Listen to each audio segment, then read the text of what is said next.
Forget the gaslight glow and the romantic silhouette of Sherlock Holmes. Wipe away the polished facade of drawing rooms and the cheerful carols of Christmas. This is 1870, and we are stepping into a city designed to kill you. London is the undisputed capital of the largest empire the world has ever known. Yet beneath the veneer of progress, it functions as a sprawling, septic experiment in human density. When you imagine Victorian life, you picture industry and order. The reality is an unrelenting sensory assault. The air itself is not breathable. It is a thick, yellow-black concoction of coal smoke and moisture, the famous pea souper fog, a genuine poison that strips the lining from your lungs.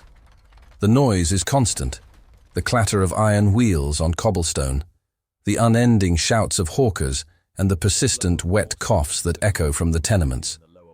But the most immediate and profound shock is the smell. It is the inescapable odor of decomposition, overcrowded humanity, raw sewage seeping through the paving, and the stench of 1,000,000 horses working and dying on the streets. Your life expectancy upon arrival, if you are poor, is barely 30 years. This is not civilization. This is a biological war zone.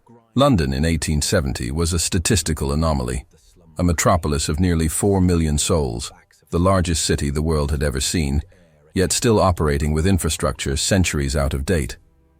This was not a cohesive city. It was a patchwork of extremes. For the vast majority, life was lived within the suffocating confines of the rookeries, densely packed slums where the laws of physics seemed suspended. A single room, perhaps 10 by 10 feet, frequently housed 2 or 3 families, a dozen people sharing the stale, heavy air. Sunlight was an abstraction. Disease was an inevitability. Tuberculosis, the White Plague, was the slow, methodical killer, guaranteed by the combination of poor nutrition and perpetual dampness. The core failure was systemic. Despite the engineering marvel of Bazalgette's new sewage system, which was draining the city's heart, millions still relied on outdated cesspools and street gullies that overflowed directly into the cellars or the Thames. The Thames itself, London's lifeblood and primary sewer, remained a warm, turbulent carrier of deadly pathogens. Imagine collecting your water from a source known to carry the waste of 2 million people. This continuous recycling of human disease was the city's fatal mechanism. Furthermore, the logistical burden of life was astronomical. Every day, thousands of tons of coal ash needed removal. Every hour, tons of horse manure had to be scraped from the paving.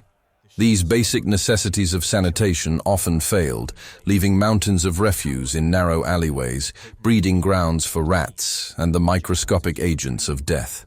This intense, inescapable density defined existence. Contact meant contagion. Breathing meant risk.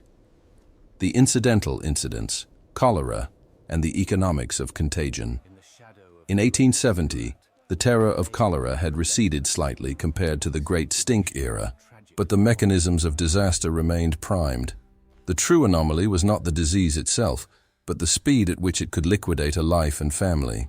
A sudden outbreak was not just a medical catastrophe, it was an economic eviction notice. If the breadwinner succumbed to the violent, dehydrating illness, often within 48 hours of symptoms, the immediate financial structure collapsed. There was no safety net beyond the immediate charity of neighbors, who themselves were often starving. The small, perishable items used for daily trade, the tools of a cobbler, the cart of a hawker, were seized by creditors or sold for pennies to pay for a swift, cheap burial. Consider the reality of contamination. When a disease struck a tenement, health officials faced a conundrum. Isolating the infected was nearly impossible due to the crowding, and disinfection was primitive. They often resorted to destroying bedding and clothing, the few possessions the poor owned. This act of public health became an immediate sentence of ruin for the family. They might survive the illness, but they were left without protection from the cold or materials for trade. The real problem, the incident that defined Victorian survival, was the constant knife edge of employment. The casual poor lived hour to hour. Missing one shift due to illness or injury meant no income for that day. Missing 3 meant the rent was due, the landlord was at the door, and the specter of the workhouse loomed. A sprained ankle, a persistent cough, or a sudden fever were not just ailments. They were eviction factors amplified by the city's indifferent infrastructure. The majority of middle-class Londoners understood their own existence as proof of moral superiority, viewing poverty not as a failure of infrastructure, but as a failure of character. They operated under the assumption that hard work guaranteed survival. This belief system, fueled by industrial progress, created a fierce societal resistance to the truth. The truth was that hard work often guaranteed an early grave. A dock worker might lift 200 pounds of cargo for 14 hours straight, earning just enough to feed his family a meal of watery gruel and stale bread. His existence was defined by relentless physical depletion, accelerating his decline into tuberculosis or pneumonia. If you fell ill, the options presented were horrifying. The voluntary hospitals were overwhelmed and often rejected those with chronic or highly contagious illnesses. The alternative was the workhouse, a place designed not for aid, but for deterrence. The underlying philosophy, the less eligibility principle, mandated that life inside the workhouse must be deliberately worse than the life of the poorest independent laborer. For the ordinary Victorian, the workhouse was a social death sentence. Families were immediately separated. Men sent to one wing, women to another, children to a third. Identity was stripped away. Clothes were exchanged for the uniform, names replaced by numbers. The labor was intentionally monotonous and pointless, breaking stones or picking apart old ropes, oakum picking. The majority of the populace rejected the grim reality of the workhouse, clinging to the smallest, dirtiest hovel on the outside, rather than accepting institutional dissolution on the inside. This widespread skepticism was rooted in a practical physical terror of losing oneself. Survival in Victorian London required mastering 2 distinct, brutal methods, minimizing expenditure and maximizing illicit income. The first method involved food procurement. A working-class budget left almost no margin for error, with up to 80% of income spent purely on sustenance. The strategy involved relying heavily on cheap, bulk calories, bread, potatoes, and tea, and avoiding high-cost proteins. The economy of the slums supported a highly effective reuse culture. Scavenging was a legitimate and essential occupation. Mudlarks trawled the exposed riverbanks of the Thames at low tide, searching for anything of value, coins, old metal, or driftwood. Toshers specialized in the deeper, more dangerous work of wading through the sewers, seeking forgotten objects or dropped valuables.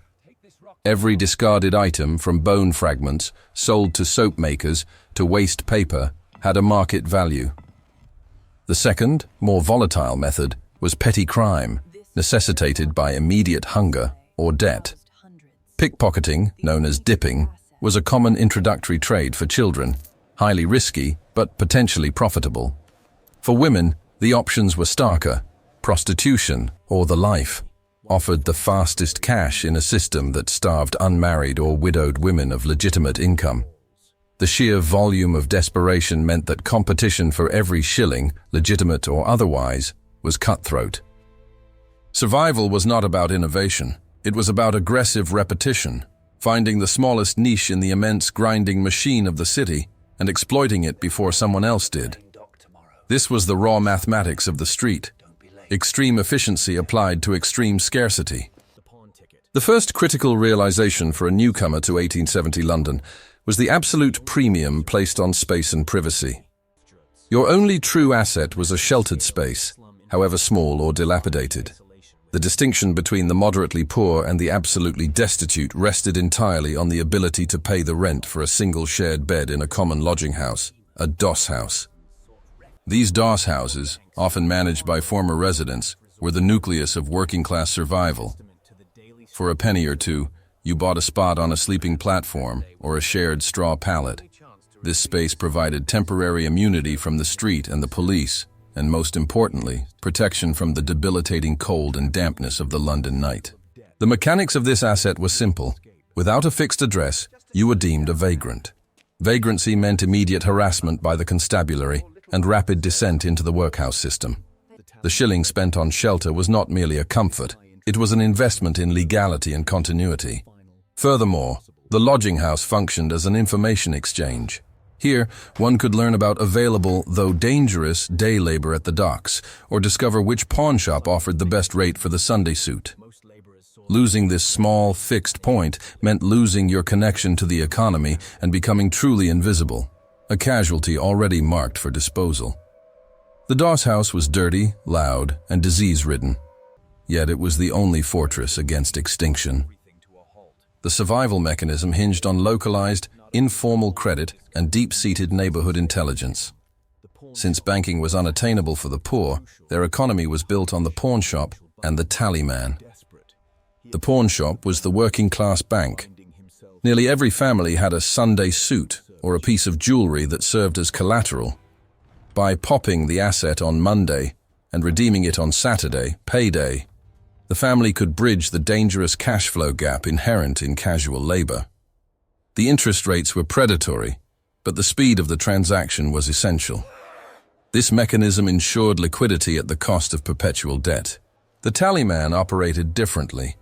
These were traveling salesmen who provided goods, usually clothing or household items, on an installment plan. This felt like credit, but it was essentially high-interest debt that guaranteed the tallyman retained ownership until the final payment. Defaulting meant the goods were simply repossessed, often violently. This system kept families clothed and equipped, but locked them into cycles of payment that consumed vital income. Why did this structure endure? Because London's casual labor market offered no stability. Docks were busy one day and deserted the next. Construction relied on weather. These mechanisms of debt and pawn provided a predictable buffer against unpredictable income. They were designed to extract maximum value from the borrower, yet they were the only financial tools available to prevent complete destitution and the inevitable collapse into the poor law system. The irony is that survival was achieved through willingly submitting to financial exploitation. Ignoring the necessity of these informal credit mechanisms led to a swift and irreversible downfall. The consequence of a single missed rental payment was brutal exposure. If you were evicted, you faced the literal reality of the pavement. The streets were not a temporary inconvenience, they were a death sentence delivered by exposure, malnutrition, and the constant threat of violence. The streets offered no shelter that guaranteed safety. The police actively cleared public thoroughfares, moving the homeless constantly to prevent organized vagrancy. Sleeping rough meant exposure to the cold, which, combined with the prevalent state of near starvation, quickly resulted in fatal hypothermia or pneumonia, especially in winter. Moreover, the physical deterioration accelerated dramatically. Lacking the ability to wash or change clothes, the homeless quickly became targets for infectious diseases, spreading lice and ringworm. Their appearance, ragged and soiled, served as an immediate social barrier, making finding legitimate work nearly impossible. They became undesirables, hunted by the police and scorned by the public. The most dangerous consequence was the fracturing of social ties. Once completely homeless, the ability to maintain contact with crucial family and community support structures was destroyed. The descent was often terminal, from the street to the casual wards of the workhouse, where conditions were even more punitive than the main institution, designed specifically to break the will of the itinerants. For the working poor, ignoring the debt was synonymous with choosing death by logistical failure.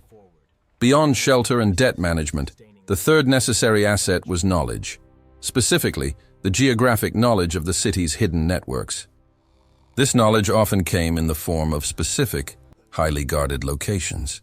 The first hidden asset was the cooper's shop, or the cheaper, unregulated meat markets.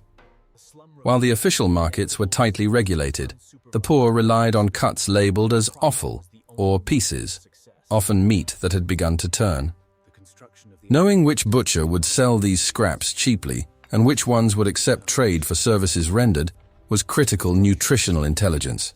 The second mystery was the location of the penny gaffes and cheap entertainment venues. Why was entertainment an asset? Because it provided an essential psychological escape from the unrelenting misery. A penny spent on a crude theatrical show or a music hall ticket was an investment in mental survival. It prevented the complete erosion of morale, which was often as fatal as malnutrition. The ultimate challenge was navigating the invisible boundaries between parishes. Parishes dictated who was eligible for poor relief, and they were fiercely protective of their rates. A poor person might starve just yards from a parish boundary, ineligible for aid because they were technically residents of the neighboring, equally poor district. Understanding these microscopic, hostile territorial divisions and how to exploit loopholes to access meager resources was a skill reserved for those who survived years on the margins. This was not about grand strategy. It was about minute, local logistics and the brutal utility of specific street corners. This intense, localized struggle in 1870 London was not an isolated aberration. It was merely the latest iteration of a recurring historical cycle, the urbanization crash. We see this pattern repeated across the ages and continents, from the population spikes in ancient Rome leading to sanitation crises, to the rapid, unregulated industrial expansion in modern megacities like Lagos or Mumbai. The failure is always the same. Infrastructure cannot keep pace with density. In Victorian London, technological prowess, steam engines, global trade created wealth, but the social technology, sanitation, housing regulation, and welfare lagged far behind.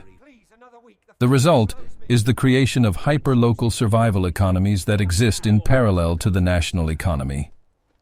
In the 1870s, London was exporting vast quantities of goods globally, generating unimaginable capital, yet its poor were bartering old rags for spoiled meat. This dichotomy reveals the larger picture. The system was prioritizing capital flow and imperial power over the biological needs of its own residents. The economic engines were running at full speed, but the biological support systems were failing. The constant competition for scarce resources, a place in the doss house, a scrap of coal, a single potato, created a social Darwinism on the streets that was far more ruthless than any abstract economic theory. The street logic dictated that your neighbor's misfortune was your slight chance at survival. London's slums were not a sign of individual failure. They were the inevitable result of a massive, unsupervised urban experiment where profit was the only metric of success. What survived the constant, grinding pressure of Victorian street life were the invisible assets: resilience, localized trust, and brutal, unsentimental realism. Physical assets were temporary. Clothes wore out, money was spent, and tools rusted. The only thing that truly lasted was the learned ability to navigate the system, the specific, granular knowledge of where the lines of power and survival were drawn. The legacy of the 1870s poor is not one of romanticized endurance, but one of systemic, generational trauma. The children of the slums, raised on inadequate nutrition and constant fear, carried the physical scars of rickets, stunted growth, and chronic illness into adulthood. Their life outcome was largely predetermined by their exposure to these environmental toxins and social deficiencies. The city consumed its own, yet a harsh form of community persisted. Within the narrow streets, mutual aid societies, however small and poorly funded, offered micro-insurance against the most immediate crises. Neighbors shared the last piece of bread or stood watch over a sick child. This capacity for local, enforced cooperation, born of necessity, not altruism, was the residue left after the societal collapse of the family unit imposed by the poor law. In the ruins of conventional society, a makeshift practical system of collective defense emerged, driven by the knowledge that today's help might be tomorrow's lifeline. The truth about Victorian London is that survival was achieved not through ingenuity, but through sheer luck and constant, exhausting effort against an engineered disaster. You wouldn't have survived the streets of 1870 not because you lacked strength, but because you lacked the systemic, psychological conditioning necessary to operate in a society that actively sought your removal. The air would choke you, the water would poison you, and the law was designed to bankrupt you into the workhouse. The idealized vision of the era is a lie built on the bones of the 4 million people who endured it. They were not picturesque characters. They were soldiers in a sustained urban conflict against filth, scarcity, and indifferent power. The lesson persists today. When a society prioritizes unchecked growth and accumulation of capital over basic human logistics, sanitation, housing, and social security, the result is always the same. A segment of the population is relegated to an existence defined by minute-to-minute crisis management, constantly negotiating debt, disease, and the pervasive cold. The mechanisms may change. Cholera gives way to synthetic opioids. The workhouse gives way to mass incarceration. But the pattern of systemic economic violence against the marginalized remains chillingly constant. The London of 1870 serves as a stark, historical warning. Civilization is always one missed infrastructural investment away from a biological and social collapse. We should look at those ruins and measure our own distance from them.